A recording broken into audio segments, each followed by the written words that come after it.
যাকে ধর্ষণ করা হয়েছে তার বিধান। রাসূল ইসলাম বলছেন যে যদি কোনো নারী বা কোনো মানুষ নিজের জীবন বাঁচানোর জন্য সে যদি শহীদ হয়, মারা যায়, এ ব্যক্তি ফাহুয়া শাহীদু, এ ব্যক্তি শহীদ বলেছে। কেউ যদি নিজের ইজ্জত সম্ভ্রম বাঁচাতে যে যদি মারা যায়, ফাহুয়া শাহীদু, সে ব্যক্তি শহীদ হয়ে যায় বলে সুবহানাল্লাহ।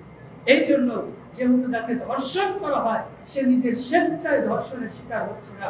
এই জন্য আশা করা যায় যারা ধর্ষণের শিকার হচ্ছে যদি নিজেকে শালীনতার মধ্যে রাখে, আল্লাহ তাকে মাফ করে শহীদের মর্যাদা দেবে ইনশাআল্লাহ।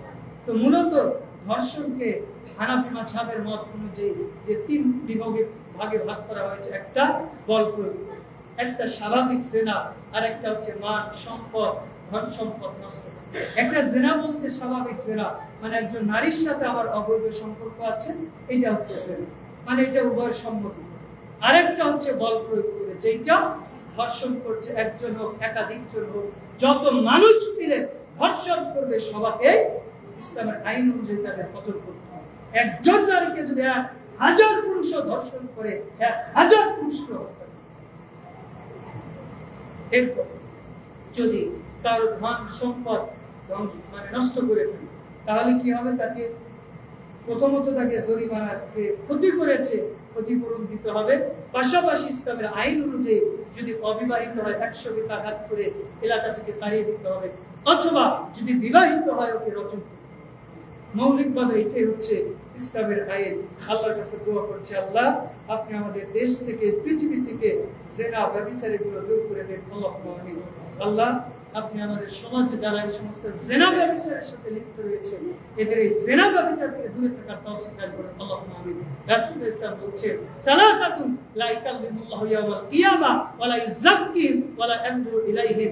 আল্লাহ রাব্বুল আলামিন কিয়ামতের দিন তিন শ্রেণীর ব্যক্তির সাথে কথা বলবেন না, পবিত্র করবেন না, ওয়া লা ইয়ানজুরু ইলাইহিম, ওদের দিকে তাকাবেন না। আবার আল্লাহ রাব্বুল আলামিন তিন শ্রেণীর ব্যক্তির দিকে তাকাবেন না, কথা বলবেন না, পবিত্র করবেন না। তার মধ্যে অন্যতম হচ্ছে শাইখুন জালিম, বয়স্ক বৃদ্ধ জিনা, মানে যৌবনকালে বিবাহের আগে জিনা করাই স্বাভাবিক, যৌবনের কারণে করতেই এটা স্বাভাবিক একটা প্রক্রিয়া হতেই পারে। কিন্তু বিয়ে করার পর যদি কেউ জিনা করে, আল্লাহকে পবিত্র করা তো দূরের কথা, কথা বলা তো দূরের কথা, ওর সাথে তাকাবেন। অনেক সময় এমন হয় না, স্বামী স্ত্রী ঝগড়া লেগেছে, এখন আপনার ছেলের নাম আব্দুল্লাহ, আব্দুল্লাহ কে তখন আপনার স্ত্রী বলে, উল্টা দিকে তাকিয়ে বলে যে আব্দুল্লাহ তোমার আব্বাকে বলো যে বাজার থেকে লবণ নিয়ে আসতে হবে। মানে কথা বলছে কিন্তু উল্টো দিকে ঘুরে তার দিকে তাকাচ্ছে।